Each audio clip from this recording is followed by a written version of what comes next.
My name is Trisha Niñatan and I am the leader of this group. And I am Renalyn G. Laranyo and I am member of this group. My name is Generous Ovileta. I am a member sa group. I'm Jerich Lariosa.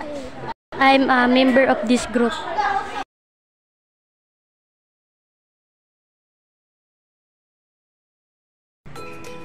Hi guys! Welcome to our vlog. Nandito pala tayo ngayon sa Sibunga, Cebu. Dito sa Monastery of the Holy Eucharist o kilala rin bilang Our Lady of Lindogon Shrine at karaniwang kilala bilang Simala Shrine o Simala Parish Church.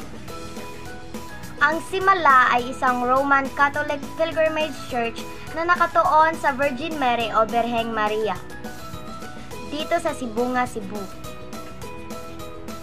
Ito ay naitayo noong 1998 ng mga Marian monks mula sa Pampanga Shrine. Ay naghuhos ng imahe ng Birheng Maria. Sikat ang Birheng Maria dito sa Simala dahil pinaniniwalaan na mapaghimala ito. May isang balita noon na napaulat na pagpatak ng mga luha nito. Kinilala ito sa pagpapagaling ng mga tinamaan ng dengue sa lugar noong 1998. Anong komprehensibong pagpapakilala sa isang pamanang klasikal at transisyonal na panahon sa Simala, Cebu? Ang Simala Shrine ay malalim na kasaysayan na ukol sa pananampalataya at sa debosyon. Ang kanyang kwento ay nagsimula noong bahagi ng 1990s, kung saan ay tala ang serye ng mga mistikal na pangyayari at mga sinasabing himala. Hindi lamang ito isang pangunahing atraksyon, ngunit ito ay isang simbolo ng pag-asa para sa maraming Pilipino na deboto sa Blessed Virgin Mary o Birheng Maria at naniniwala sa mga kahangahangang mga himala na tumutulong upang palakasin ang kanilang pananampalataya. Simala Church ay isang simbahang milagroso na napapapagaling sa Cebu na nakatuon sa lahat ng mga anyo ng Virgin Mama Mary sa pataas ng lugar ng Lindogon sa Sibunga, Cebu.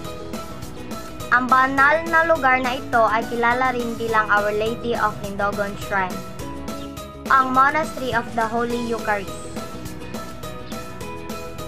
Noong paligid ng taong 1997, naging popular na lugar ng peregrinasyon ang Simala Church at nagsimulang dumagsa ang mga tao sa Simala.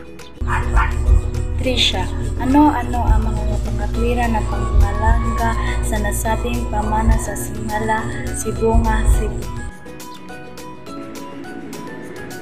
Ang pagpapahalaga ng Simala Shrine ay isang pangangatwiran ng pagpapahalaga natin sa ating kasaysayan, kultura, pananampalataya, ekonomiya at kapaligiran. Ano-ano nga ba ang kahalagahan ng napiling pamana sa ating henerasyon dito sa Simala, Sibunga, Cebu? Ang Simala Shrine ay isang mahalagang pamana na nagbibigay ng inspirasyon, edukasyon at pagkakataon para sa ating henerasyon. So, ayun lang. Salamat sa panonood ng aming vlog. Thank you for watching. Bye-bye!